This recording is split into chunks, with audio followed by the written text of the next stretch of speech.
Coming up on this week's show, one of the worst game controllers ever is back. Atari are bringing back some 7800 classics. And we chat synths and the Spectrum with Richard Faulkner.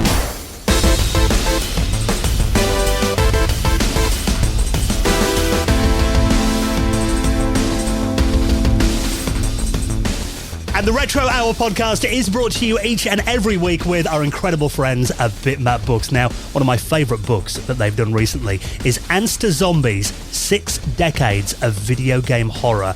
Now, spanning more than 600 beautifully illustrated pages, this lets you look at some classic horror games and some unfairly overlooked gems, looking back at the riches of 6 decades of video game horror. So you can check that out on the rest of their retro gaming collection right now at bitmapbooks.com.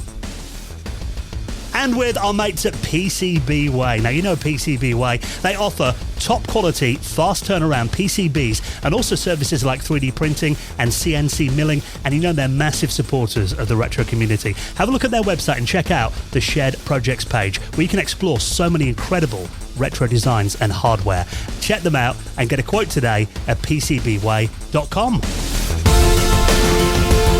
Hello and welcome to the Retro Hour podcast, episode number 414, your weekly dose of retro gaming and technology news with me, Dan Wood. Me, Ravi Abbott. And me, Joe Fox. And a very warm welcome to the podcast. Of course, a show that every single week gives us an opportunity to completely geek out about all things retro, all things tech, and of course bring you up to speed on the big happenings in the world of retro gaming from over the last week with a very special guest on the second half of the podcast. And I'm hoping that we're all in quite a sprightly mood on this week's show, now that it's finally out the way, what always feels like the longest month of the year. January, at long last, is behind us. Although weather not feeling that much warmer here in the UK, admittedly, at the moment. I think I'm trying to keep my little studio warm with a couple of CRT monitors that are glowing away and pumping out a bit of heat next to me. Did any of you guys manage a dry January at all? I think I lasted about 4 days. Yeah, same. Yeah, drier than maybe December was, admittedly. But obviously, I mean, there is lots to look forward to for the rest of the year. And I imagine lots of partying coming up as well as we get into the warmer months this year, because plans are already underway for some huge retro gaming events. Actually, the first one, you're going to be doing a gaming market in Leeds this weekend as well, aren't you, Joe? Yeah, on Saturday the 3rd, I'm going tomorrow. to be at which is tomorrow, the video game market in Leeds, which is being held at it's the Royal Armouries Museum. Yeah. Which would be interesting. But I'm going to be there with my friend Jason on our stall, Days of Thunder Gaming, which will I really enjoy it. It kind of started out as a passion to fuel our Mega Drive collection, mine and Jason's. So yeah, it's kind of become a quarterly thing for us now to be at the video game markets. But this is the first one we've done kind of more towards the north. Yeah. So be interesting to see some different faces. And if you're there and you want to come and say hey, come say hello. Yeah, and you only charge 50 quid for a selfie, I believe. You know what? Somebody actually said last time, you're like, Joe's going to be doing games for £1. And they were like, Dan said you're going to be doing games for £1. So cheers, Dan. The prices will be on the store. But yeah, if you're anywhere near Leeds this weekend, go along and see Joe and Jason there. And of course, the one thing that everyone's been talking about in the Amiga scene, Ravi, is you're going to be bringing back that massive UK-based Amiga Expo that you did for the first time last summer. Kickstart is going to be back in June. Yes, this is got the great name of Kickstart 02. Very original. Yeah, it must have took you a long time to think of that one. Yeah. And we're going to come back, and it's on the 29th and the 30th of June in Nottingham at the Meadow Lane Football Ground, which is a home in Notts County, the oldest professional football club. And this year's pretty cool. I've been keeping stuff close to my chest this year, and I'm pleased to make some announcements as well. I've kind of gone a bit mad again and increased it a lot. So we've got a whole extra room upstairs where we're doing talks, and that means we can knock the capacity up. So it's going to be 800 people over the weekend, which is going to be pretty amazing to see 800 people there all kind of enjoying all aspects of Amiga, because I love Amiga. We don't shut up about it. But the show has like a look back at the nostalgic stuff, but also a kind of look forward to stuff that's happening at the moment. So tickets are going to go on sale on the 12th of February. And it's going to be really interesting. We've got some cool guests. So first one that I'm really pleased to announce is Pete Cannon. Yeah, we had him on the podcast a while ago, didn't we? Incredible musician. Yeah, he's produced like adverts for David Beckham, Adidas, like major brands. One of the iPhone launchers as well. He does chart music, and like a lot of it is using Amiga. So he's going to be talking about that, but also doing like a DJ set at the after party, because the after party is a huge thing. So he's going to be doing like the prime DJ set, the top slot. Then we've got John Schaller as well, who's coming from America, from the Amigos podcast, who are a really good friend, yeah. And he's coming over. He's going to be hosting all the panels, which means I can do more stuff. Nice. And also, he's going to do a live show there. And then we've got Stu Cambridge as well of Sensible Software. So, Stu Cambridge has done some absolutely amazing art, and he's going to be talking all about his artwork, not just for Sensible games as well, stuff like Cybercop, The Executioner, Echo, a Game of Survival as well. And then we've got a lot more announcements as well. So I'm just holding the gold at the moment. I'm waiting to kind of eke them out over time, because we've still got quite a while till the event happens. But it'll come around quickly. Excited. You know it will. Yeah. It always does. It always does, yeah. So if you want to get tickets for that, then they go on sale. Got about 2 weeks to wait on the 12th of February. The website, amigashow.com. At the place to get the tickets, yeah. So I'll link that up in the show notes as well. Even if because obviously you and I are massive fans of the Amiga, but Joe came along last year, just having a great retro event in our hometown. Even though Joe's not an Amiga fan, you still loved the weekend, didn't you, last year? We're actually going to have an Atari table, so nice. There are other systems there. There's going to be some arcade units as well. Yeah, who's going to be brave enough to sit on the Atari table all weekend? I'd do it. I brought a Sega and PlayStation table. You sold a load of PlayStation games last year, didn't you? I did. I sold a load of PlayStation games. I was slinging PlayStation games to cheap. And people would come over and be like, what are you selling this Atari show for? I'll take Alien Trilogy. Amiga show, you slipped up there, Jude. I did. Get out. He's banned. So, looking really forward to that. And I'm sure there'll be more huge events as we get into the warmer months that, fingers crossed, aren't too far away now.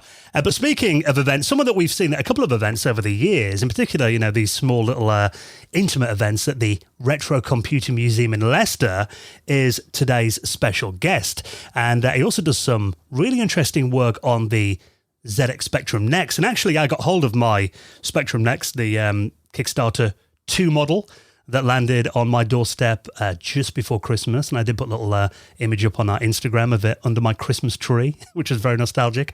And since we did that, a little picture on there, and a lot of people have basically got the Spectrum Next in their collection now. We've had a few tweets of people going, we'd love to hear a bit more Spectrum Next coverage. Now, our guest today is doing some incredible stuff on the Specky Next, isn't he? Well, it's mad, because there's this whole group of developers now on the Spectrum Next, and really pushing it, and a lot of it's done like collaboratively and online. And Richard, he's a sound guy, so he's really into his hardware synths. He's known as one man in his techno shed as well, and nice. He's actually been on the Blank Canvas album, which was one being released for the Retro Computer Museum, but he's working with a team that are creating some absolutely amazing games on the Spectrum Next. And the thing that I love about it is these Spectrum Next titles might get ported onto the Switch and onto the PlayStation. So actually, people are like using the Spectrum Next as their fun development playground, creating these titles, and then they're going out to the wider world. So one of them's Bikers, which the soundtrack is absolutely banging, because, Richard's really into techno. And one that's on pre-order at the moment is TX 1696, and that just looks massively impressive. So we talk all about kind of his history with the Spectrum, also a bit of a +4 talk for Dan as well, because I know he started on the Commodore +4, didn't he? Yeah. So it's a really interesting chat. I mean, as a new Spectrum Next owner, because to me, I've got the machine, but I wasn't a Spectrum guy back in the day. So I'm really starting from scratch. And chatting to Richard, he gave us some really good advice on kind of, where to go to get like a list of games and where you can get them from, and kind of, places to look at, getting information on the scene, on the Spectrum scene right now. So it was really useful for that as well. But also the fact that the ZX Spectrum is attracting not only a lot of the original developers, because obviously, Jim Bagley was basically the guy that convinced me to get a Spectrum Next, seeing him at, Play Expo, demoing it and all these incredible events and having him on the podcast. The fact that Mike Daly, of Lemmings fame, from the DMA design, he's, doing a lot on the Spectrum Next right now as well. Clive Townsend, he's just re-released Saboteur on the Spectrum Next as well. And I know that Richard is actually working with Patricia Curtis, who's been involved in video games for about, 35 years. He's working with her on that new TX 1696 game as well. So hearing about some of these kind of iconic figures who are involved in the Spectrum Next scene, but also, like you said, Ravi, this kind of new talent that's coming through as well, this new community around it is really interesting. So I think for anyone that's got an interest in the Spectrum Next and what it can do and just kind of, retro indie development in general, and of course a lot of geeky music chat. We always love that, don't we? In audio guys. That's why I love this chat, because he doesn't use like software synths or anything. He uses hardware stuff, but he's also using Ataris, he's using MIDI, all kinds of devices to kind of make these tunes. And you've got to hear his music. Some of it's absolutely banging. Yeah, which obviously I'll link up if you want to check it out in the show notes. And our special guest, Richard Faulkner, is coming up on the podcast in around half an hour from now. But of course, first half of the podcast is where we bring you up to speed on what's been happening in the world of retro from over the last week. And I don't know how many people are going to be excited about this one, because this is what is generally considered one of the worst video game controllers of all time is being re-released. What do you mean you're not ecstatic for this, Dan? Well, this is the Philips CDI, oftenly nicknamed the CDI Lollipop controller. The Lollipop, wow. It will be a lollipop if you buy the bright pink version. Yes. So we covered on the show about 4 months ago, that there is a spiritual successor coming out to the awful Zelda CDI games called Arzetti, the Jewel of Faramore, which is, brand new game that's going up for pre-release today, I believe, on the day of this release, for the next month for a limited run. And the game is pretty much very similar to, is it Wonder Gamelot and what's the other one called? Link Faces of Evil? Link Faces of Evil. There we go. That's Cheers, it, mate. yeah. So the style of the game is based on that, and, 2D platformer with the terrible animation and voice acting and stuff, which I love that they're doing that. But to complete that experience, limited run are also releasing, as you say, the Lollipop controller along with the game for all your CDI experience gaming needs. Interestingly, it's only compatible with PC and the Nintendo Switch. It won't be compatible with PlayStation or Xbox, although the game is coming out on PlayStation and Xbox as well as Switch and PC, of course, which I think is a bit of a strange choice, but maybe it's licensing and hardware issues. So it doesn't work on the CDI itself? No, this is for USB. This is, so it's USB, so it's not for the CDI, it's for the new game that is coming out on, which is based on the original CDI games, but is coming out on PlayStation, Xbox, PC, and Switch. There's going to be a grey version and a pink version. And I was quite surprised. I don't know if I was surprised at this. Like, I don't know how I feel about this, so I'll get your guys' opinions on it. $35, is that good? I feel like that's quite good. Well, I mean, these controllers were notoriously dreadful for gaming. Yeah. But really, I mean, you've got to think of what the CDI was meant to be. It was really meant to be one of those kind of, that market that never took off, a multimedia living room device. So really, these controllers were designed to browse TV through. Remotes. Well, they were meant to be like, to guide through encyclopedias and look at atlases and that kind of thing. Yeah. That was really what they were intended for. So, I mean, they were never intended to be, game control devices, really. And the CDI also had like a more traditional kind of remote control that had like a little joystick in the top of it. But there was also later on, when they kind of repositioned it as more of a gaming system, they released like quite a nice, actually, I've got to say, like a proper controller with a D-pad and some fire buttons on it too. But yeah, this controller, I mean, if you ask most people about what they associate the Philips CDI controller with, this will be the image that comes to mind. And I must admit, I've tried playing, I think it was Flashback with this. Wow. And I consider myself quite a seasoned Flashback gamer, played it on the Amiga since it came out. But God, I couldn't even get past like the first couple of screens using this on the CDI. Yeah. CDI mouse looks quite nice, actually, compared to this, which is like a huge kind of disc. And then it's got these two kind of rubber heads on it. But, this CDI controller, I think it looks like, like an old, you see the movies where they'd pick up an old phone and they'd have like their ear set and then they'd have the little speaker separately. It's kind of like with that. ESET version of that, like mixed with a TV remote control. It reminds me of a mix between, you hold it like a Wii remote, you hold it one-handed, you know, like a TV remote that, kind of vertically, and then it's got a terrible, would you even call it a D-pad? Like a circular D-pad at the top, and then, an L button, a B button, and a R button with like a plus, a select, and a minus, and then like, is it X, Y, and A at the top? Like, it's just awful. It's just a terrible controller. But the game, the Arzati game that it's meant to be used for, does have a control layout for this controller built into the game as well.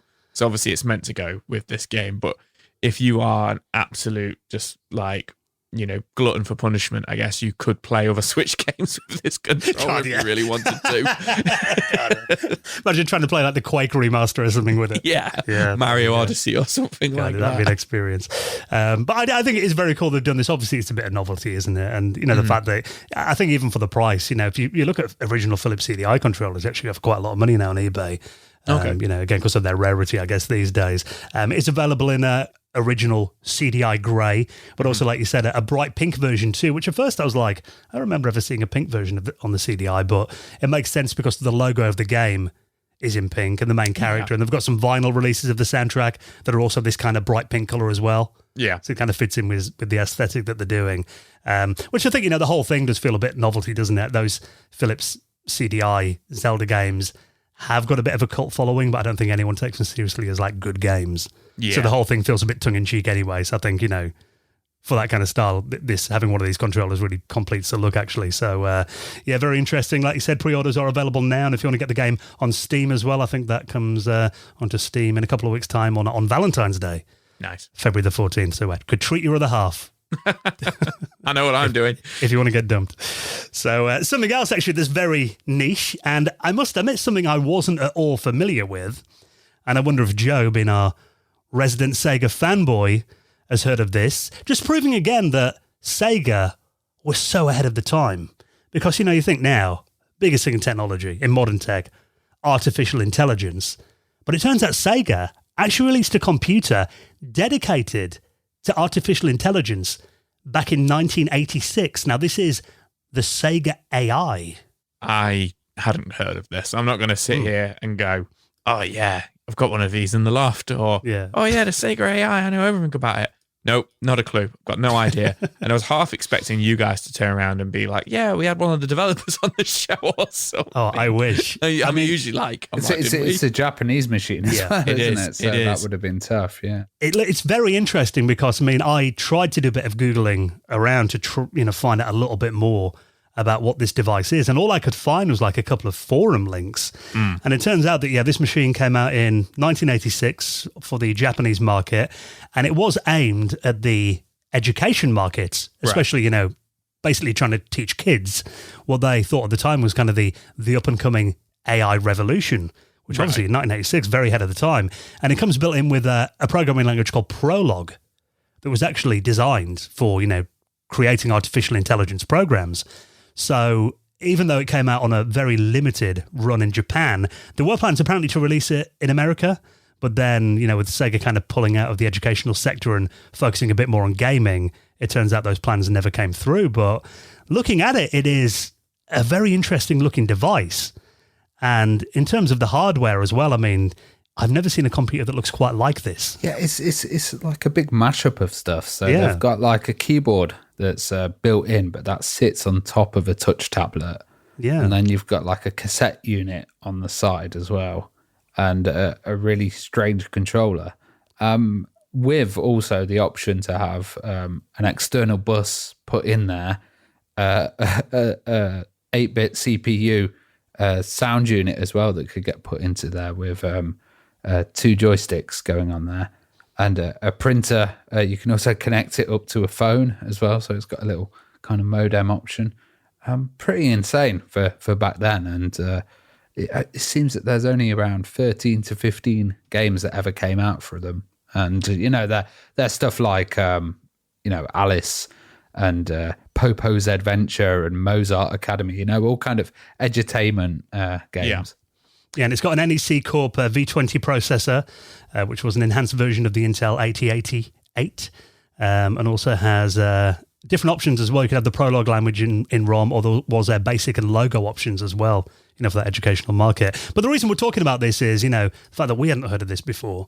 But now, if you wanted to explore it a little bit more, it turns out that the Sega AI has now been preserved and dumped online. Yeah, so a Sega superfan, Omar Cornett, and some collaborators he's worked with at SMS Power, is the name of their website as well.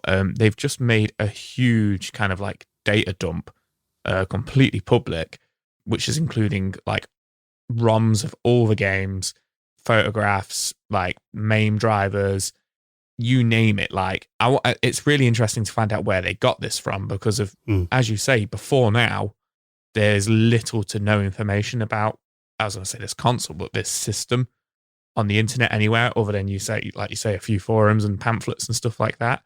But they have literally dumped like everything you'd ever need to know about this system, and it's huge. This documentation, isn't it? Yeah, and it looks like they've already done quite a lot with it. I love the fact they've got that kind of early MAME driver, which is again in quite a limited state at the moment. It is, just basically an alpha version of that. But I imagine now that this is out there, if you think of any company that's got a passionate following, Sega would definitely be up there, wouldn't it? As one of the top ones in the retro scene. So I'm sure that people will get to the state where this is quite easily emulatable, I think the phrase is, in MAME, so everyone can explore this very quirky library. And I mean, looking at the games again, they look like the typical kind of educational sector games, and obviously they're all in Japanese. I mean, I'm pretty confident that some fans will translate them. That normally does happen to English. But I think for me, it's going to be exploring kind of the programming side of it, seeing how that Prolog interpreter I think works. Also it seems that these, I'm reading one of the promos at the moment that's kind of been translated and is in really low res, but it seems that you'd have a kind of response with the machine. So, you'd ask it would ask you questions, it would learn how you kind of respond to them, and it would teach in that way. And I think that's the idea of the AI inside it. Yeah. Just the fact that they were focusing on an AI-based system, like nearly 40 years ago, is nuts. So obviously very on trend today. I do love the the slogan on it as well, like just under the little, I guess, controller mouse pad, just to kind of put it how far ahead of the time it was. AI computer Sega Prolog, bringing you into the world of artificial intelligence. Like, that does feel very like modern. You just imagine if like someone makes like the next ChatGPT competitor on this, and it takes over the world. Someone becomes the biggest thing. That'd be amazing. That could make it happen. So if you want to check out the little-known Sega AI, I will link up that article in our show notes this week. Now, some big news from Atari, who appear to be on a bit of a roll at the moment. If you're into the Atari 7800, we'll talk about that in a minute, and some big new Amiga developments Ravi will tell us all about in a sec as well. First of all, though, if you're anywhere near South Yorkshire, here in the UK, in particular Doncaster, and obviously listen to our podcast, you're into retro gaming, there is something really good that's happening there for the next couple of months you might want to take the family along to. It's actually a travelling exhibition called Game On that has landed in Doncaster this month. Yeah, I've seen this absolutely everywhere, and it's really interesting. The Barbican Centre have been running it, and it's run since 2002. And amazingly, one of my good friends, Patrick Moran, is actually the associate curator. So I thought, why not get Patrick on the show? How you doing, Pat? I'm really good, Ravi. It's good to be speaking with you about Game On. Yeah, so I've seen this exhibition, and it's been going for quite a while. So how's Game On changed over the years? And in some ways, it's changed a lot, and in some ways, it's not changed at all. So the exhibition, the original version, was at the Barbican way back in 2002. I actually saw it when I was 15, so you can maybe work out my age from that. And the basic principle of the exhibition, which hasn't changed, is that it's a playable history of video games. And so we really start at the beginning with Computer Space and Space War and Pong and Space Invaders. And then we explore the history of games from lots of different perspectives, looking at, the development of different genres, the way different regions, different parts of the world have created different types of games, the different formats for gaming, the different types of display technologies. Really looking at gaming from as many angles as possible and celebrating the history of games and making as many games from that history playable on their original hardware as possible. We have about 120 playable games, and they're playable on their original hardware. So they're vintage arcade machines, consoles with CRT screens, not emulators. But we go right up to today, and we highlight things like the PlayStation 5 and VR, and the latest kind of iterations of video gaming technology, but placing those in that long history now, which is over 50 years. It does sound awesome having that kind of interactivity with it, and I love the idea of having an international art space actually involved with video games and culture in the UK, which is something great to see. Why did you choose Doncaster then? Well, we're always looking to expand, where exhibitions can go. So, Game On, over its 20-year history, has been really everywhere. It's been to North and South America. It's been all across Asia and Australia and Europe. And we've been very happy to bring it, to find venues for it in the UK. It's been to Newcastle. It's been to London, obviously.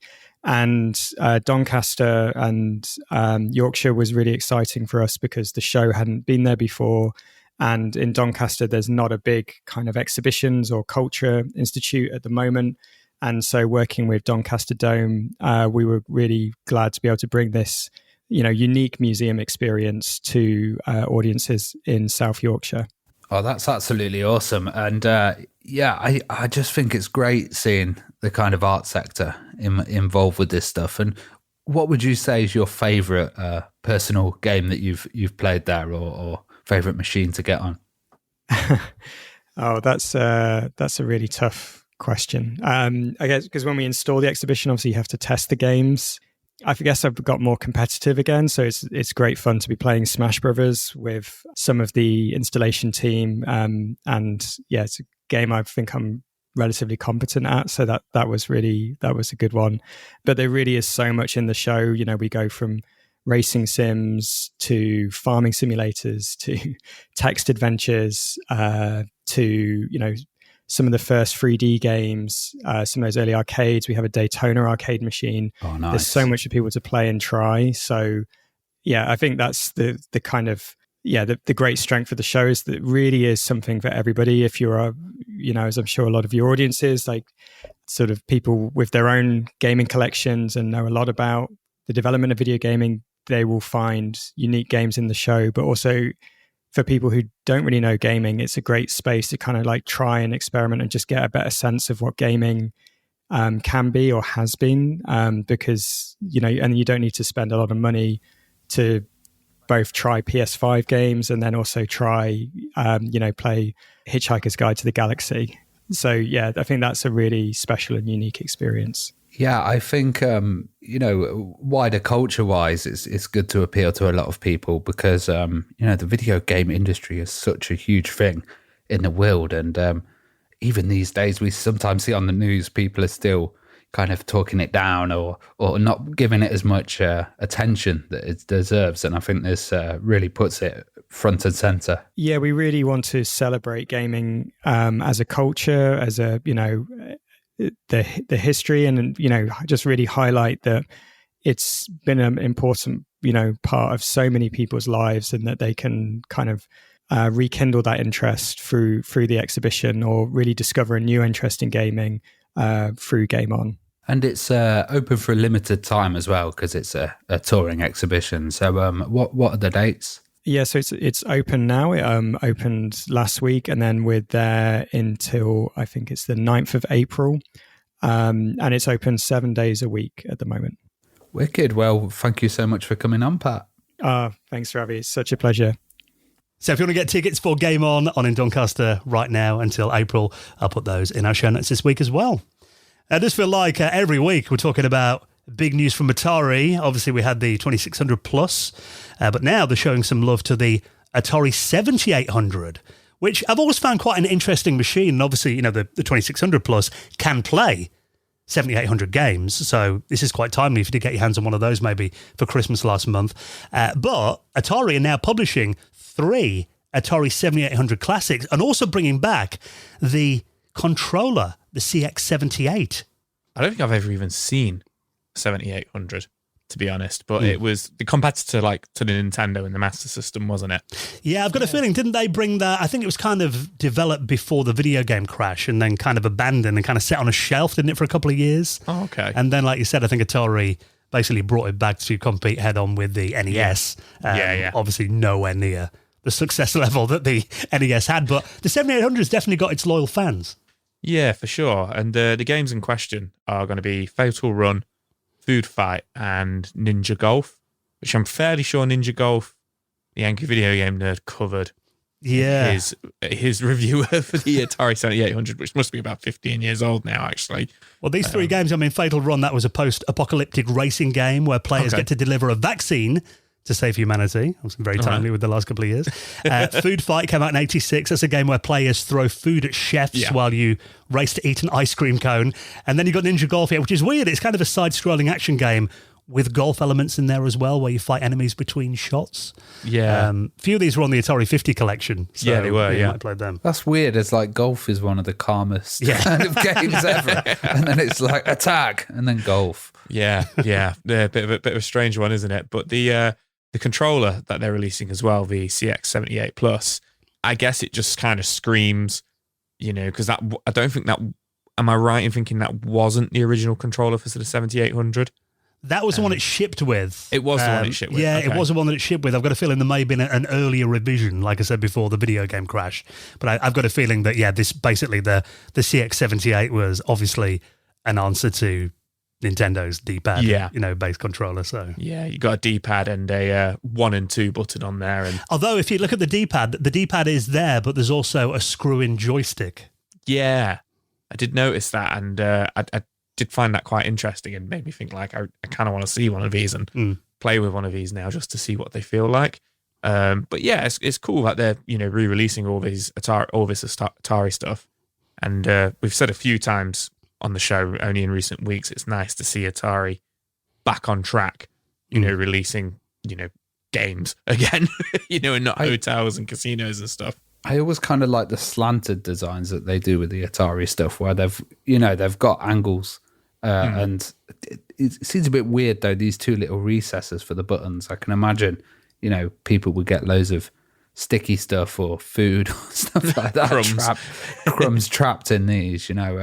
But yeah, it does look like a nice kind of design controller. I don't know how comfortable it would be. Yeah, I mean, I've not played on one of these in person. I've got a feeling that kind of screw-in joystick was probably because they didn't want to kind of rile up Nintendo's lawyers. Yeah, it was a copyright, wasn't there? Even though everyone did it in the end.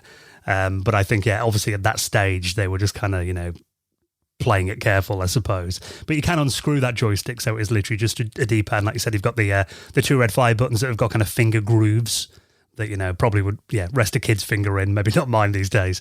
But I think, it looks awesome. And again, if you are going to get these Atari 7800 titles to play on the 2600 Plus.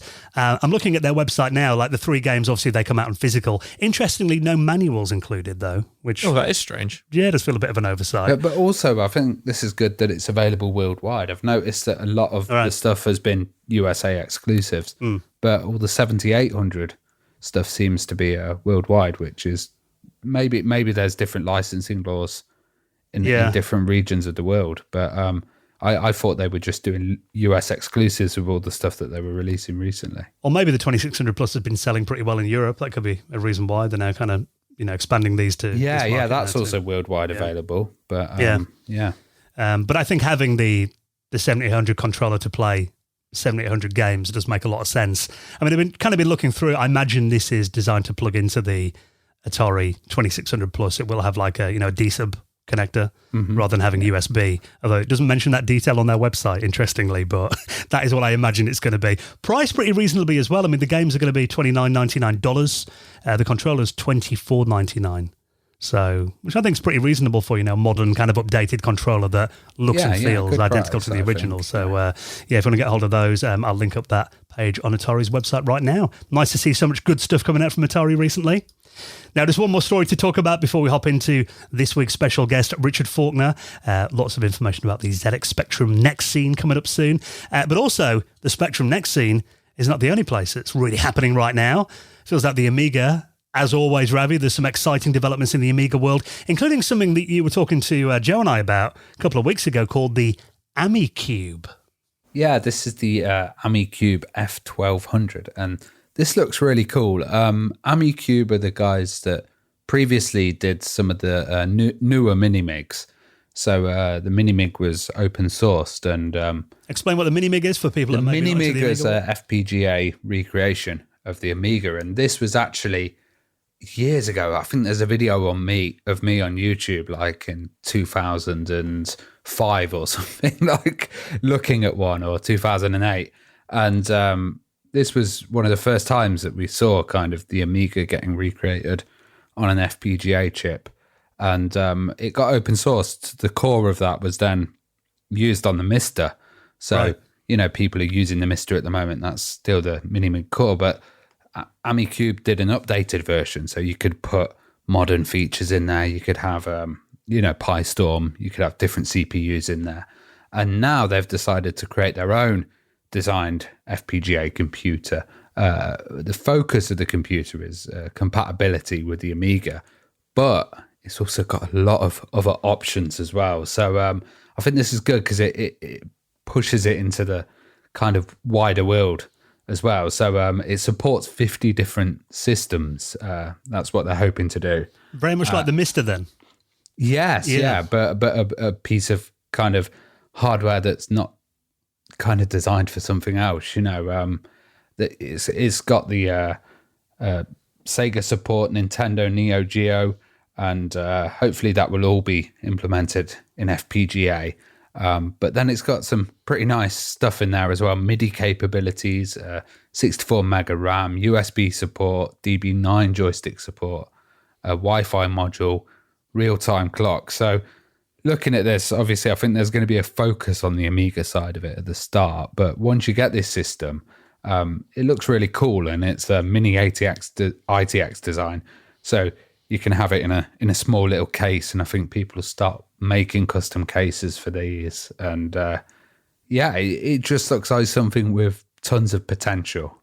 Yeah, and I mean, obviously, the Mister is the first thing that comes to mind when you talk about this kind of machine. There are some really interesting videos that you can watch there that kind of explain a bit more about kind of the approach that they see this going down, in terms of the Amiga community. For example, they're on about adding, maybe some Zorro slots to it, which was kind of the Amiga's version of PCI, wasn't it? The old cards in there. Yeah. And or ISA, I suppose it would have been, the equivalent of. Yeah. And a CPU slot in there as well, like, the Minimig had too. So it does feel interesting, particularly, I mean, there's no kind of word on pricing of this yet. I mean, it was literally shown at the World of Commodore show just before Christmas in Canada. So if you want to check out these videos, it's an interesting presentation. Audio's a little bit quiet on it too, so you might want to get your volume blasted up. But I think it's kind of, at the moment, it's just been put out there. Yeah. They've put out a few videos. It's kind of the proof of concept thing. I don't know if they're going to go into big production, but I don't expect it's going to be that expensive. The Minimig has always been like a low-cost system in that regard. So, and also, getting those D10 Nanos as well was really tough at one point. I don't know if it still is, if the supply is getting limited, So, yeah, I think this is a nice route to go. Yeah, definitely. I mean, there is a lot happening in the Amiga scene right now. So we've got, the A500 MIDI came out last year if you want like software emulation.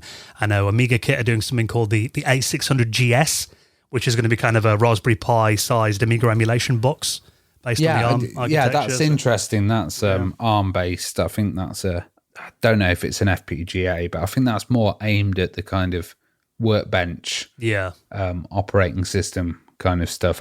They haven't put much details out there yet, but it seems like all the applications that they've put on there are kind of more serious Amiga side of stuff, with the aspect of gaming where the mini Amiga was more solely focused on gaming. I love the fact as well that these can emulate different systems. Well, obviously FPGA, shouldn't call it emulation. I know people kick off about that. Hardware reinterpretations, I suppose they are. I don't own any of these systems. I mean, you and I did talk, didn't we, a couple of years ago about getting some Misters, and then I think COVID hit, and then obviously the supply chains all... Well, yeah, that was the time I was ready, waiting with the money. I was in a queue for We're both going to order one, won't we? about a year, yeah. So this could be something that maybe this could be me dipping my toe into the FPGA market, I think, because it does look very cool. I think, to be honest, there's so many out there at the moment. It's just kind of which one's going to suit your needs and which one's more developed, because you've also got the Mega 65 as well. There's so many that I actually forget about what's out there. Yeah, good time to be a retro fan, definitely. So if you want to check out that presentation, it's in 2 parts. I'll link up both of them in our show notes. And all the rest of the stories at theretrohour.com. Now, of course, we are into February, which is, like I said, January dragged on so much. Luckily, February is a nice short month, the shortest month of the year, I believe. And is this year a leap year? It is. It is, so we get an extra day. 29 days, still a short one, though. And that does mean that we are now only a couple of weeks away from our next Patrons Hangout. Now, we did our first one of 2024 last weekend, and it was incredible to see, so many of our wonderful community and so many new faces that joined us as well. I mean, we had such a good laugh talking about all kinds of different things, didn't we? Yeah. We ended up talking about different SCART cables and how it kind of blew my mind that in the UK, obviously we use, SCART component cables and stuff like that. Yeah. Some Americans had never seen one, I think. Yeah, Bubba was saying he'd never seen one on the chat. Yeah, which I just, kind of that would blow our mind, but I guess it's normal. But other people in different parts of the world and stuff, which is fantastic that all these people from all over the place come on. And then we actually, something I really loved, we ended up talking about gaming soundtracks and then covers of these gaming soundtracks, which was also wicked, from kind of medieval music all the way up to modern metal, which was really fun. So yeah, it was a really, really good hangout, and it was good to get back on it after about 5-6 weeks off because of how long January was in the Christmas period. Yeah, so we're going to be doing another one in a couple of weeks' time at the end of January. If you'd like to get an invite and come on, basically it's just we all get together Sunday night for a couple of hours, just geek out about all things retro, really, like a massive Zoom call. So we'd love to see you on the February one rather. And also we do our bonus patrons exclusive podcast, the Retro Hour After Hours, of which there is going to be a new episode dropping this coming week. We did need a little bit longer on this one because we are playing, it's basically video games that we are embarrassed to say we've never played. That's the idea of it, isn't it? So we needed a bit of time to kind of devote ourselves to properly delving into these. And I was playing some games on my N64 and Super Nintendo, and my AV cable died the other day. I got 10 minutes into one of the games and then it broke. Luckily, you can order brand new AV cables for the N64 and the SNES and the GameCube off Amazon for about £4. Next day delivery, so I've got another one coming tomorrow. I am addicted to Prince of Persia: Sands of Time. You should have mentioned one of the games there. Yeah, just one little preview. It's so good. So these are games that we basically, games that we feel like we should have played that we never have, kind of bucket list games. So we've all got 4 each, and we're going to be giving our reviews of them on the After Hours podcast next week. So if you join our wonderful patrons community as a gold member, you unlock all 38 episodes of that. Loads of listening there. You get the normal podcast ad-free each week, and also patrons stand by. We've got an extra couple of news stories just for you that we do on each week's podcast as well. But of course, the main reason for supporting us on Patreon is just that, really, to support the show. Basically to make sure we can keep the lights on, keep bringing the podcast out every single week, pay for all our hostage and all that kind of costs as well. And of course, new members get inducted into the most prestigious high score table in the world of retro gaming, and that is the Retro Hour Hall of Fame. Hall of Fame! And let's welcome in our latest members. Thank you so much to Will Bamford, Scott McCulloch, and Adam Surtees, who all joined us on Patreon over the last couple of weeks. We massively appreciate your support, and if you'd like to join our wonderful patrons community, all the details to sign up right now are on the website at theretrohour.com. Okay, next, going inside the world of synths and the Spectrum and lots more as well. Lots to talk about the ZX Spectrum next scene as well with our guest, Richard Faulkner, is coming up next on the Retro Hour podcast.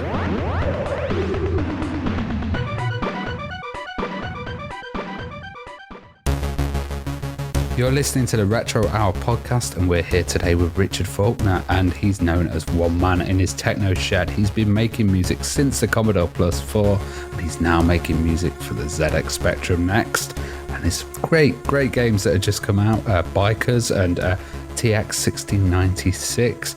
How you doing, Richard? Hey, I'm good, thank you. Nice to be here. Yeah, it's great to have you on, and we've got a question that we always ask our guests, and that's what was your first gaming experience that you remember? Okay, Christmas 1984, when we got a brand new Commodore Plus 4, full price, one of the few. My dad paid full price for a Commodore Plus 4, and we sat down in the lounge, plugged it into the telly, and waited for the tape to load, and the first game was Space Sweep, which was quickly reset and followed by Space Invaders, and we played that for hours and went through every single thing that came with it. It came with about 10 games, which was quite reasonable, actually. Yeah, I also got a Commodore Plus 4. Mine was a few years later. I think we got ours Christmas 87, so that was when they were selling them off for about £99, I think, with all the Commodore branded games on cassette tape came with it. So same games. Yeah. They didn't change them. Yeah, Space Sweep and Invaders, that was it, wasn't it, that game? Yeah. And I remember that had great music, actually, because, obviously the Commodore Plus 4 didn't have a SID chip, which I know many people kind of, deride it for today in terms of its audio ability. But I do remember that game having decent music, although I remember when you kind of changed direction of the spaceship, the music would kind of lag and slow down quite a bit, if you remember that. Yeah, like when you change direction, it's taking more than a frame to render. Yeah. That sort of thing. What did you think of the Plus 4's audio? Because, I know recently there's been homebrews like that incredible Outrun port that's been in the works recently that, the stuff they can do with the Plus 4's TED chip is nothing short of jaw-dropping these days, I think. Yeah, I think it's the same with Pokey and the AY chips as well. They aren't really musical, are they? They come from a place of a computer person making something that makes sound rather than the SID, which obviously came from somebody who had a passion to make a synthesizer that belonged inside a computer and sort of hid it there for us all to discover. So I think the SID's a special case. And I played the Plus 4, still I've got it set up at the moment in the Techno Shed with, it's got a 1551 on it and it's got Alpha Ray in it. And Alpha Ray doesn't come out of that computer very much because it's such a good game to play. And if you go and do that, it's like you say, the music on it and what they've achieved with it is absolutely fantastic. I mean, it's got 2 channels of tone and 1 channel of noise, and that's it. It's not as good as a VIC-20. Yeah. Yeah, it's absolutely superb. Obviously, the Plus 4 has lots of colour, which makes the games actually look really nice when people put in the effort. If you go and play Alpha Ray or Pets Rescue, Pets Rescue is to all intents a Mario game. It looks like a Mario game. It plays like a Mario game. It's fast and the music is good. And Alpha Ray plays better. Yeah, the C64 can't do what Alpha Ray is. It's not capable of it. It's beyond what that machine can do. If you shout to a C64 owner, they'd think, what is this machine? Is it some sort of Atari 8-bit or is it an Amstrad? No, it's the one everyone says isn't very good. So you can do good things with it. And even like the demo scene, I find, even on this podcast over the last couple of years, it feels like I've had more of a chance to talk about the Plus 4. The homebrew scene, the demo scene really seems to have taken off in the last couple of years on that system. But how did you find it owning it back when it was a new machine then? Did it always kind of feel a bit like the underdog, compared to the 64 and the Specky when you were kind of trying to buy games and stuff for it? Well, exactly, yeah. You go to the shop and there's rows and rows of Specky games and rows of C64 games and not very many Plus 4 games.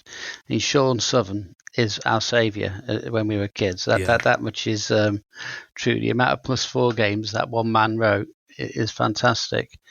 But the other side to that is it had a better basic than the C64 did, and it had a machine code monitor, so you go prodding around, you go and learn how the thing works. So I think there's ups and downs to it. I mean, certainly, I think we probably had about 50 games when we finally sold our original Plus 4, and 50 games isn't an insignificant amount, is it? It's fairly decent.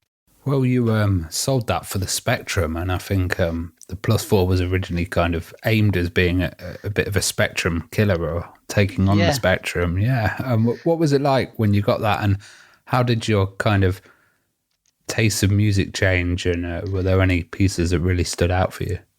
When we went to the Specky, there's some really good AY music, isn't there?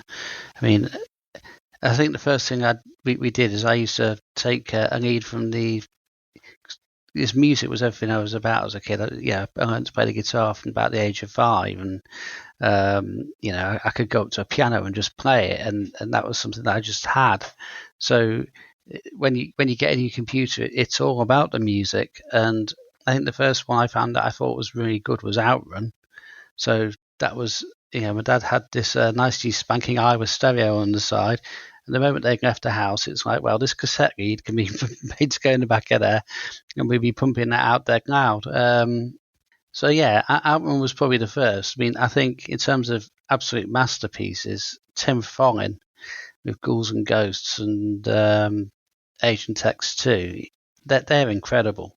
They sound like, in the case of Ghouls and Ghosts, I know the Sid version's slightly nicer, but the effort is there in just the same way to make something that sounds medieval.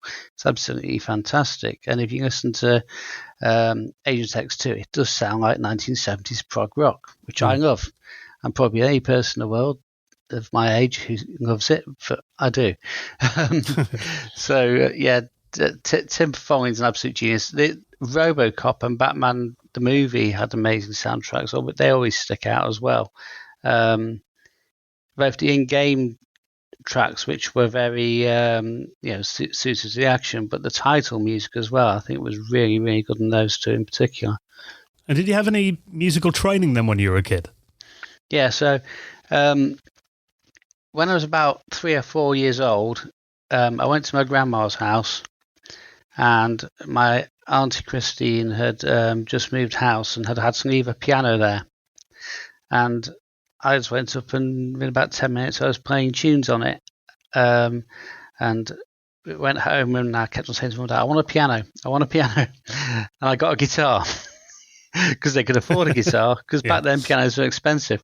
But me and my younger brother Steve, we, as well as fighting over what we're going to play on the +4 on a Saturday morning, we go after we finish fighting, we go for our guitar lessons in town every Saturday. My dad always encouraged us so much. I mean, he passed away this last year, just gone, but it was quite sudden. But everything he did was about his kids, and it was always, you do these lessons, you do these things, you're interested in this, you can do this. So we had everything that way. We were so lucky. So about the age of, I'd been about 6, I think. My brother would have been about 4, and we were both playing the guitar from that age.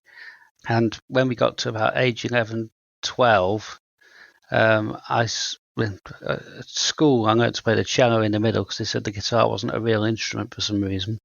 But then went to high school, swapped into learning classical guitar, which obviously is quite a different sort of ilk of things. But it means I've got quite a lot of sort of strings to my bow and sort of ways of approaching things when I play. When I play at the RCM, I'd always play on the classical guitar. I'll just play lots of 8-bit music off the Spectrum usually on the classical guitar. It's a unique twist. Yeah. Exactly, yeah. And I play Outrun, but it's the Specky version of Outrun, so it doesn't sound quite the same. Some of those kind of, people doing like tunes and piano versions and guitar versions of stuff is absolutely amazing. We've seen those concerts where people are doing lots of video game music and stuff. Yeah, they're fantastic, aren't they? I do love watching them. I don't watch enough of them. I'm waiting for this. I'm pretty sure I had one I'd done on a Kickstarter that I've probably never listened to. But yeah, I love that sort of thing.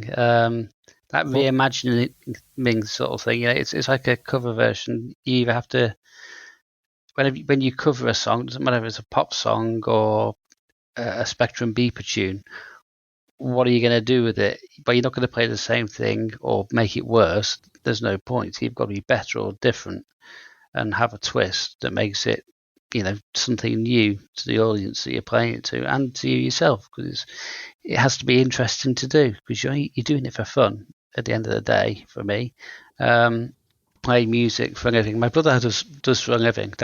So he has to sort of sacrifice some of that fun and do things he doesn't like doing sometimes. When somebody wants to hear that one tune and they're paying him, he has to play that one tune, whereas I get to do exactly what I want and have that freedom. So yeah, it has to be interesting. It has to be a nice interpretation that interests you. And I think usually that comes across to an audience, because even if you don't, particularly you wouldn't choose to do what that person is doing, if there's enthusiasm and intent behind it, it comes across and it sounds positive because of it.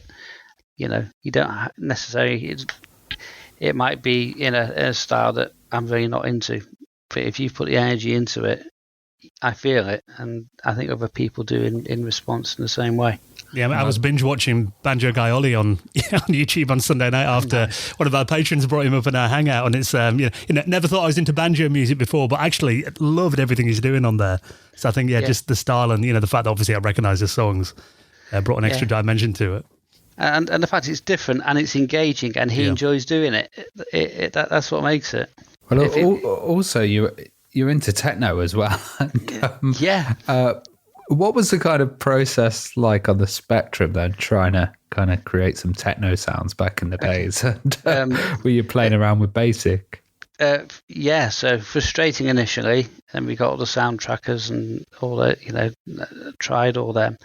Eventually, another dad special for Christmas, got a Yamaha PSS 795 with the drum pads on the bottom, keyboard. And we eventually found somewhere by mail order that would do the special +3 MIDI lead. And then we were making covers of Prodigy tunes on a specky from Basic using the play command. Nice. If you ever have an old keyboard like that, Roland keyboards don't do it, but if you have a Yamaha keyboard in particular, if you pitch shift the drums in different directions and put them on different MIDI channels and play them over the top of each other, you can do a pretty convincing techno impression. Because the Spectrum, it's not a machine that kind of jumps to mind as a musical machine for most people, but actually there was quite a scene on there. I'm even thinking of stuff like the Spectrum that came out by Cheetah back in the day. That was fantastic. Yeah. I love that play. Unfortunately, it was tape only, and I had a +3, so it was really frustrating. It's like, if I could just save this to disc, it would have made all the difference in the world. I got a multi-face eventually, but it didn't coexist with it. It wouldn't work together. So it's one of those things you can load up, you can make some music with it. And occasionally when we were at school, I would borrow the 4-track over the summer holidays and plug it in and record stuff off it.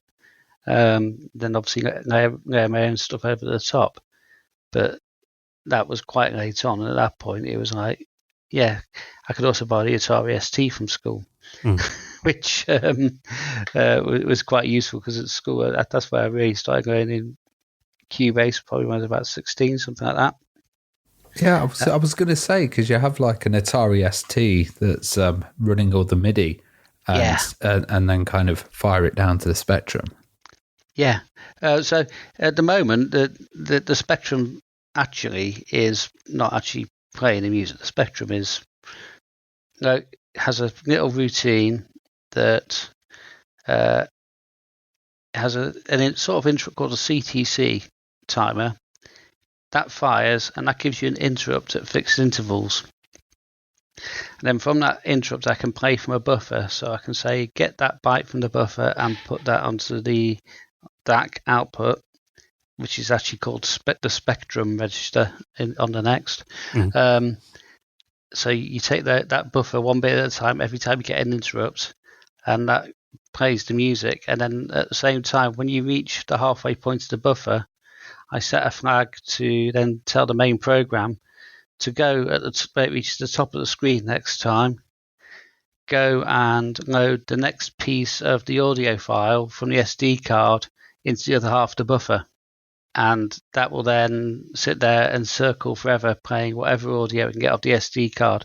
So all the audio on TX1696 is done that way. So it's actually recorded in the shed with Atari ST and about 30 synthesizers, which all go through an X32 rack mixer and into Cubase on the PC, and Cubase actually then just reads all the audio files, and then I just use that to mix the audio files and render the WAV, which creates the file to put on the next SD card. So that's roughly the process. That must be an incredible set, and I imagine kicks out some heat as well. All that back into yeah. Not quite enough. I still have to heat it up for it's because it's a shed. It is actually a shed. Yeah. So it has a single thickness brick wall, and then the roof is made of thin wooden tar over the top.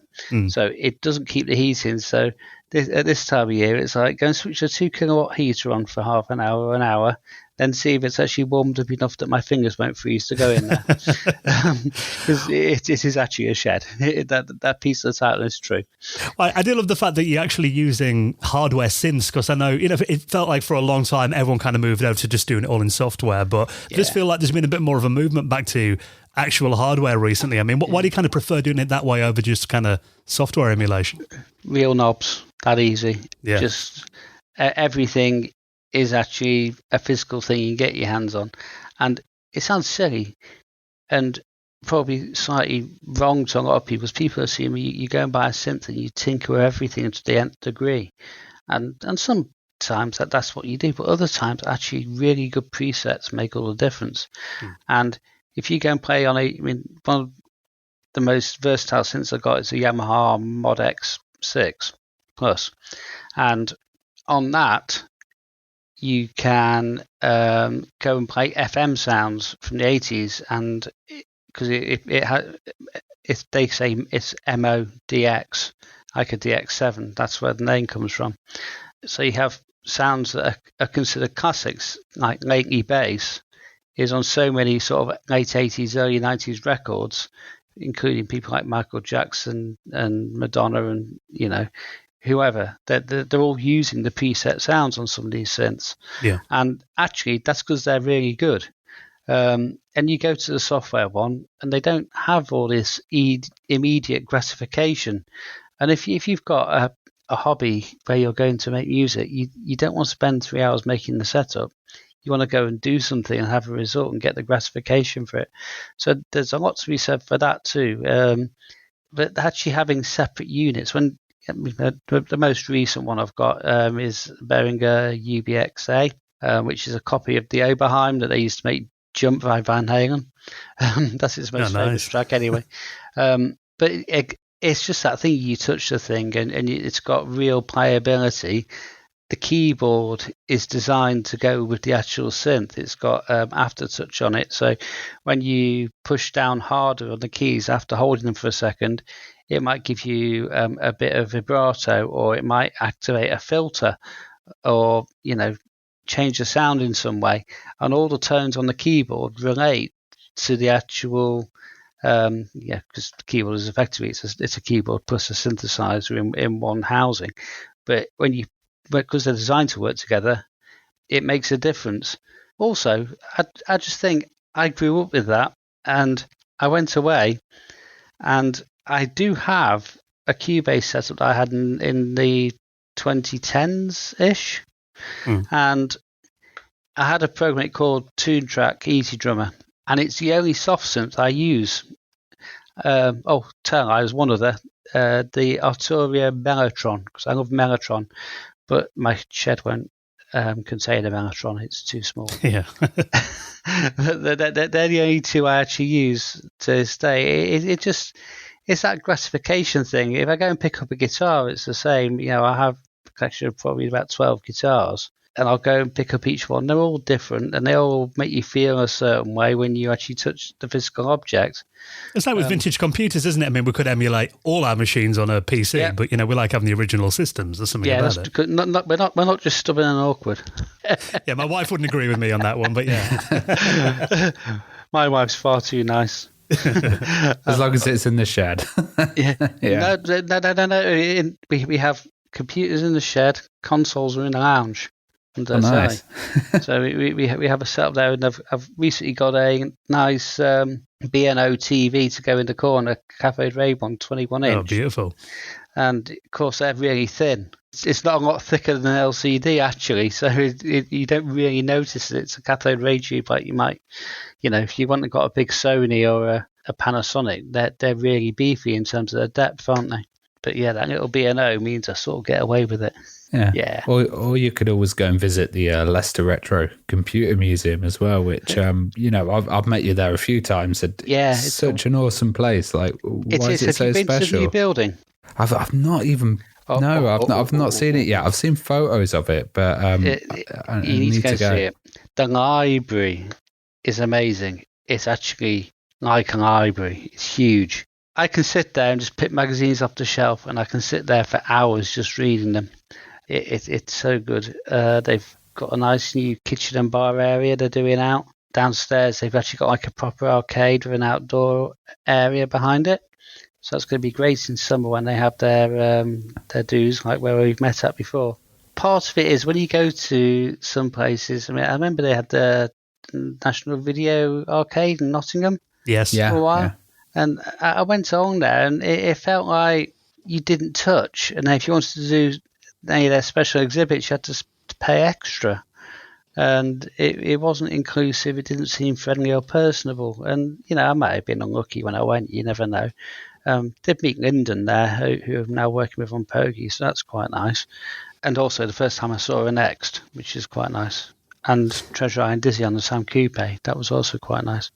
So yeah, it was a nice day out, but the place itself, because I went back there afterwards, didn't set me alight. But if you go to the Retro Computer Museum, the first thing you do when you walk in is you spot there's several chairs in front of lots of computers, all turned on. And the invitation is to sit down and have a play. And for people that haven't been there, to me, it feels a bit like visiting a friend's house who's just got every system. Yeah, it's like that atmosphere. Yeah, it's really in a friend's bedroom almost. Yeah, pretty much. Yeah. It has that vibe to it, and that thing that it's okay just to play if anybody's there because they're all on the same wavelength as you. It seems more geared to geeks. Yeah. Which is great. Fine by me. Absolutely. I mean, in terms of your interest in kind of retro systems, I mean, obviously you mentioned that you sold the Plus4 back in the day and then, moved to the Spectrum. And did you always kind of have an interest in it, or was there a time when you left these machines behind and then rediscovered them? How did that kind of go? So I went from Plus4 to the Speccy Plus3 for the disk drive, which was fantastic. Then on to the Sam Coupe, which I got for 30 quid. From the computer shop in town because somebody had traded it in for the Amiga 500. Then discovered you could buy the disk drives because John Menzies was selling them off cheap for some reason. I don't know why John Menzies was selling disk drives, but they were. Or was it W.H. Smith's? It was one of the two in Hinkley Town Centre.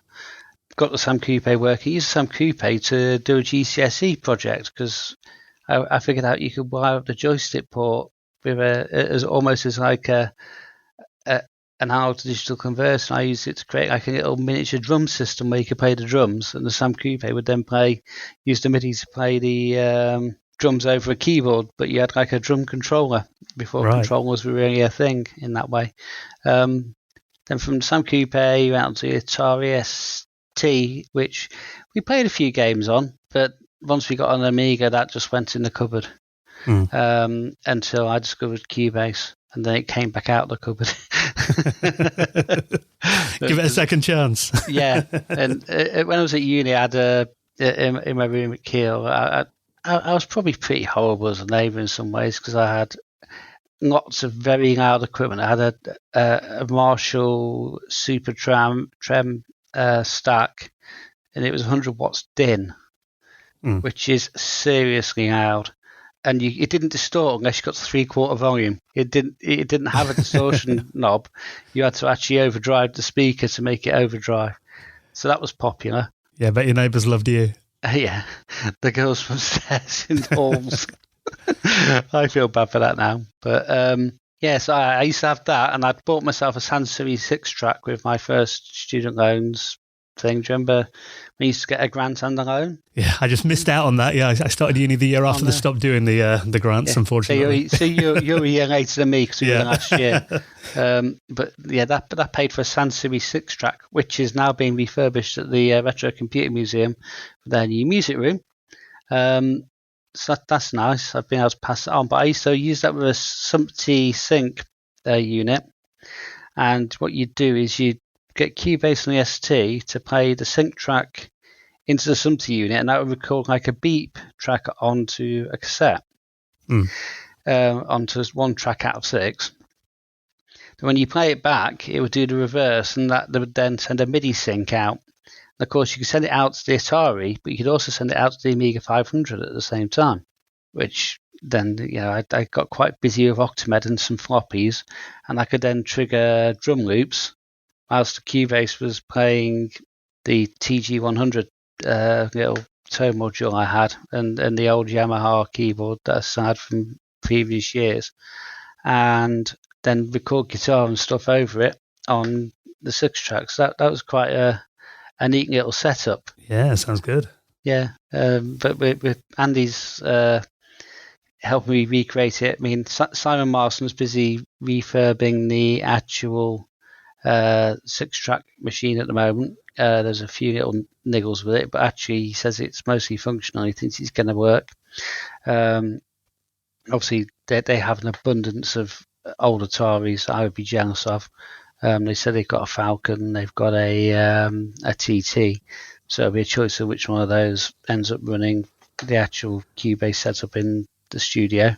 I love that people will be able to visit your retro setup at the Retro Computer Museum in Leicester. Yeah, that'll be awesome. Yeah, so and it might have some famous names to open it as well when it actually happens. That'll be quite nice. So I'm really happy to be involved with that. I was wondering when you first heard about the Spectrum Next, and what was your initial reaction to it? Yeah, so obviously I had a couple of things happen. I was sort of always watching from the edge, and I'd done a few projects. Like I'd had a div IDE for my Plus 3, and I got it changed the ROMs, the Plus 3E ROMs that Gary Lancaster made, and discovered that you could do a lot more. You can speak to hard drives and start getting back into it that way with the Plus 3. And then when I had the opportunity to go and see the Spectrum Next at the MVA event, where I think it was the Oliver Twins organised it for their new Dizzy game that they ended up making just a Spectrum 128. When I saw that they were there, and that's I've got to go see how they made a Dizzy game, how they planned it out. Don't really know anything about the people or anything like that. It's just it's just a nice thing to do. And obviously met a few nice people there, saw the new hardware, and thought, yeah, I've got to have one of them. And once you've done that, you find a way, don't you? So as soon as it was available for the Kickstarter for the issue 2, I got myself on that list, and I started coding for it. There's some really nice tooling for it as well. I mean, I know there's some stuff sort of starting to come around for the Amiga, because I've been looking at that with regards to possible ports of software. If you go and look up something called Next Build by David Safir, it has it's a compiled basic. It launches into an emulator called C-Spect by Mike Daly of Lemmings fame. You can then sit there and you can write plugins to the emulator to actually debug and see what the states of the registers are and see what's going on. There's a very nice piece of software if you're writing in Z80 directly called DZOG. That's a plugin that goes to VS Code, but also plugs into a serial port on a real Spectrum Next, or runs against the emulator again. And you sit there, you can breakpoint Z80, you can go and see what the states of the registers are, you go and view memory, and then F10 your way through the code, which for any coders, if you're used to coding on a modern platform, it's no different to working on a PC in that respect. You've got full control. And it makes it into a pleasurable experience, because you can then start messing around and creating games. And the first thing I did was I started creating a side-scrolling shoot 'em up in Next Build to start with. And then at the same time, Jim Bagney, who's obviously he's a real inspiration in terms of he was saying, yeah, because I've never written a game from scratch at this point. It's new to me, and he's saying, well, here's how you write a game. And it's like, there is no clever trick. This is just writing a game loop and doing events. And it sort of all slid into place into how you go about things. Looking at tile mode on the Next, it's actually very similar to coding for a Mega Drive or a C64 in terms of you have a byte or 2 bytes per tile, and if you move that byte one to the left, and the whole screen scrolls 8 pixels to the left, and then you got the hardware scrolling and stuff in the background to make it look smooth. So you've got all these little tools that you can use with it. So yeah, I made a little side-scrolling shoot 'em up. Halfway through that, I stumbled across a post by somebody called Patricia Curtis, who I didn't know who Patricia was at the time. She's a great coder, and most people have probably played one of her games if they're my sort of age. Yeah, so Patricia wrote Scorpius for the C64, Turtles for the ST and the Amiga, Xenon 2 for the Mega Drive and the CD-TV, Iconics, the Amiga and ST, Terminator 2 for the Mega Drive, Super Mean Thing Brothers for the ST and Amiga, Sensible Soccer for the CD32, and Death Mask for the Amiga. That's the ones that people would relate to what we're doing at the moment. Yeah, it's a good pedigree of games, though, isn't it? Oh yeah, and some of them are fantastic. Super Methane Brothers has lots of nice touches if you go and play it. It looks like a straight platformer, but all the little animations and touches are fantastic. And obviously she's got lots of PC and mobile, and I think there's some Wii games and stuff from the 2000s as well. Monkey Mofo is fantastic. That's worth checking out. It's a free download on our website. Sort of like isometric lemmings. That's how I think of that. That's quite a neat game.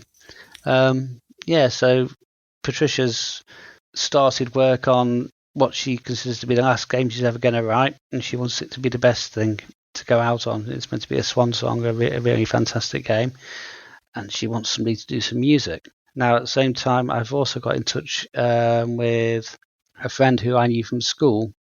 Just randomly, I spotted him on the ZX Spectrum Next Facebook page, Andy Laird, and he was starting a little venture called Cavern Games, and he was towards the end of writing a game called Bikers, and he needed some music for it. So I got Vortex Tracker out on the PC because there wasn't a tracker for the Next at that point. Next still exists, but it's quite heavy, and he'd used all his CPU time already, so I needed to make it lightweight. So I wrote him a 3-track AY song, which he used for his Bikers release, and he showed me something he'd been working on using the copper, which was the ability to play digital music using the copper on the Next. The Next has a copper like an Amiga. It's quite similar in a lot of ways, but because of the way the registers are organized on the Next, and the fact you can't do DMA playback of audio if you want to use the DMA for something else, and he's using it for moving the screen around, so it's being used for something else. He had to find a way to play digital audio, and this was an experiment in the background, and he had it playing digital audio using the copper. Then Patricia obviously wanted music for TX1696, and looking around that, and discovered at this time that they were bringing in a new sort of interrupt, which is a proper Z80 thing that Zilog released, a separate chip on most of the 80 machines called a CTC timer. When it fires, it creates an interrupt, and it does that at a regular time interval, which means it's perfect for playing back music at a fixed pitch from a sample buffer. And we made a little mechanism. I made a little mechanism that filled up this buffer and played out from the CTC timers, and Patricia wove that into TX1696, and the beginnings of our little team were made. Somebody called Brett, Baptist Arcade is the name of his channel. He's been coming in and doing QA on it, and he's been responsible for make it into a player's game rather than a technical tour de force, because it's very easy to make a technical demo that looks amazing. And TX1696, when you consider the hardware, looks amazing. And I know I work on it and I'm biased, but I think it does. But it would be very, I think at first it probably was a very, very nice technical demo of what was possible rather than here's a good game to play. It looked like R-Type and it looked like Salamander on certain levels, and every level's different. So if you'll see people have seen demos around. The ones you've seen aren't the whole story. It's actually going to blow your socks off when you see levels 2 and 3 and 4. Things like water and fire and stuff like that, and the animation is superb. But he's then come in and he said, okay, well, this doesn't play right. This is too easy, or this is too hard. And there's even a level named after him, Brett's Worms, because there's these worms that eject fireballs across the screen, and he hated them. So we named Patricia's named a level after him. Well, I think bikers as well, and just hearing the soundtrack of bikers and TX 1696, it's really impressive with the 3AY chips and how absolutely banging it sounds like. Yeah. When I heard it, I was quite blown away. What's it like having so much choice? There's two versions of bikers in terms of the soundtrack. So there's a version that's inside the actual game, which is AY, but there's a CD that comes with it as well if you buy the right version. Or I think I've got it on Spotify as well, that has the bikers soundtrack reimagined, and that was all played on the Atari and mixed down like we have with the TX 1696 soundtrack. TX is using all the AYs for sound effects, so the DAC is actually doing all the sound output, and it's all completely digital. So, I mean, I love just having that creative palette of being able to make anything, and I know that there is a sacrifice that's been made in TX 1696 in terms of it takes up CPU time to play music like that. However, that also means that CPU time can't be used if you've got a 60 hertz television and you want to play it the American way or the Japanese way at 60 hertz, because you lose CPU time and you physically can't do all the things that you need to run the game and play the music at the same time. So TX has to be 50 hertz. And obviously we have big warnings around that to tell people, but it's worth it. I'm absolutely certain of that. So what's kind of the process of making a new Spectrum game as a small team these days? I imagine it's quite different to how they made games at these big software studios back in the 80s, for example. Yeah, it's interesting because a lot of the things that we're doing, because obviously Patricia was there and some of the other people on the team were there. So Patricia, myself and Brett have concentrated on TX 1696 so far. But obviously Patricia's retiring. We want to carry on going. So we've brought in a person called Zingo, or Marcus Russell. He's worked mostly with Clive Townsend, who did Saboteur. But he's got a list of like 10 games for the Game Boy, for the SNES, for the Mega Drive. So that all the 1990s era stuff he's done. He's an artist, so he's a pixel artist, and obviously he'll go off and he'll draw stuff, and then how to import that into a Next, that's my job. And then we've got Rich Mosconi, who's a long-standing friend of mine. He used to work for Daytel in the 90s on the hacking team, so he was very good at he had a whole team of people that was be sitting there trying to get the hooks into the latest software and hardware to bypass copy protection and all those things you're not supposed to do. On the action replays and stuff. Yeah. Obviously, he didn't do bypassing and copy protection. He's a good guy. He wouldn't do that. Of course not, yeah. No, but he made a very nice radio device for the Sega and for the Sony, I think, and things like that. So yeah, they took apart all sorts, getting their hooks into things. I mean, it was all around the Infinite Live stuff, really. That's what built the business, wasn't it? So yeah. He's mentioned the machines he was using. Game Boy Color, DS, PlayStation 1 and 2, N64, Dreamcast, GameCube, and PC games. But also he then went on to work on a few PS3 games, I think, for some software house. I don't think he particularly enjoyed the experience, though, because big software projects at that point aren't creative. It's like, no, do exactly this.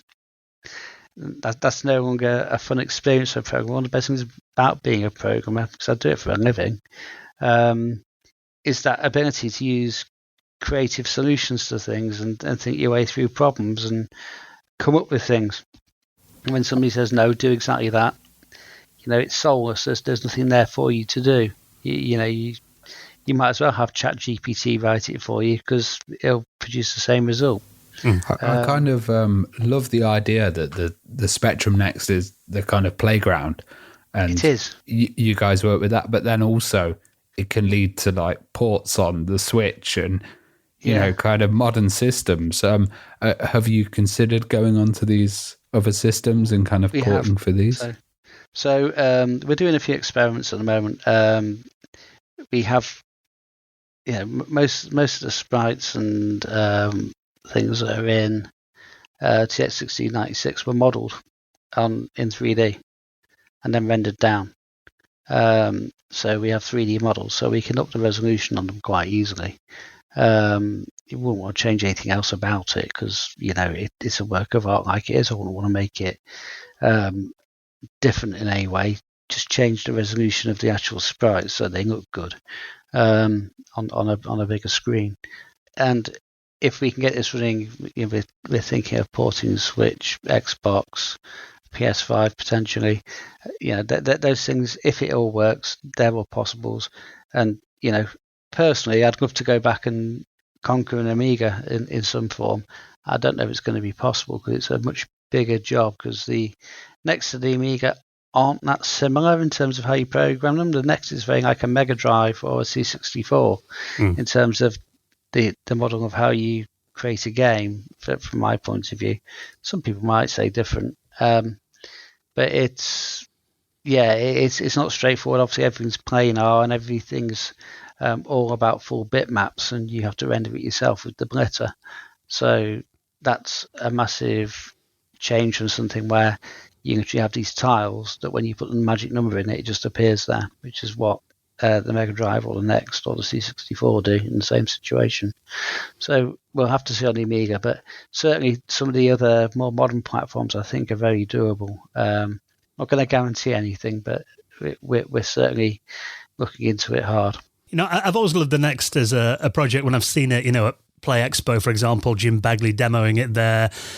We've done a couple of panels at events with the Specky Next guys as well. In fact, that Clive is doing stuff on there, and Patricia and yourself as well. I think it's it is great that some of the classic original developers are involved, but also a new generation of it as well.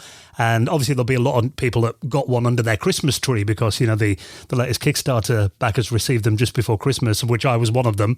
Unfortunately, this month's been a bit manic, but I'm looking forward to delving it into the Spectrum Next scene properly next month. I mean, for people that maybe did just get one recently, or are maybe crossing their fingers for a third Kickstarter, which we've heard some talk might be happening.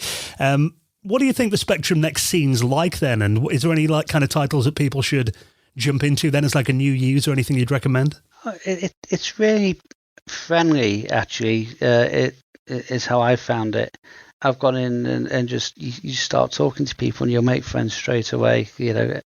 The same with most of the retro computer scenes, but because it's all concentrated and everybody who's in it is active.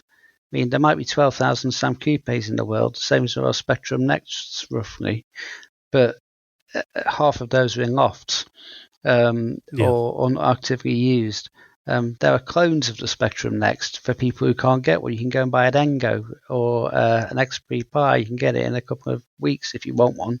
And they're a lot cheaper than an actual Next. And it plays all the same games. There's all the same software.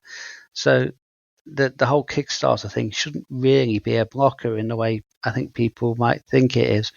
And when you get into it, that immediacy, if you turn on the computer and you either press enter to go into a menu that shows you everything on the disk, so you just go press enter on a game and it'll load it, or you press one down, you go into Next Basic, or you can have there's a Wi-Fi card built in as an add-on on most Nexts, and you can use a program called Get It, and if you use that, it will literally go and fetch it over the Wi-Fi for you and get you that file that you want to load, or that abandoned way you want to load, and you'll be able to go and play it.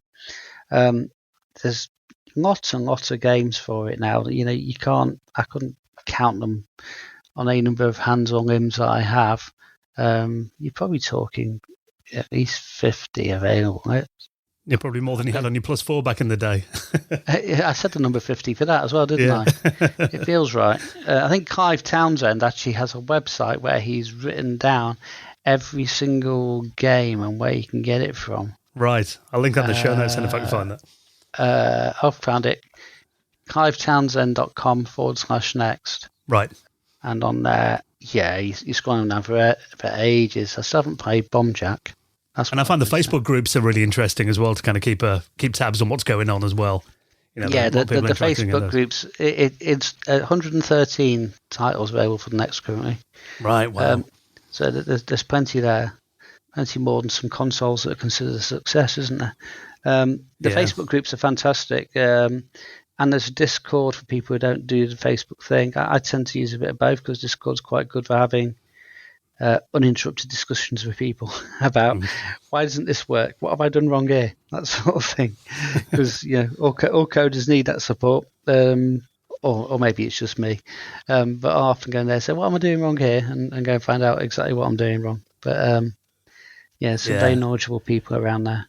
Well, I'm really excited to properly delve into the Spectrum Next scene, and I'm hoping to get a little YouTube video put together in the next couple of months on it as well. Kind of as someone who's a new user, like a fresh set of eyeballs as well. I think looks a really exciting scene and machine as well.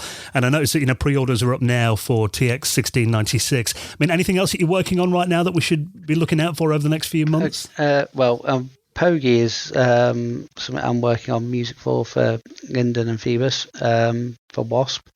They've just done Whaley Exploding Fist, and the next one is Pogie, which was I think it's been long standing. I think it's originally a NES game starring Pogie from the Dizzy series.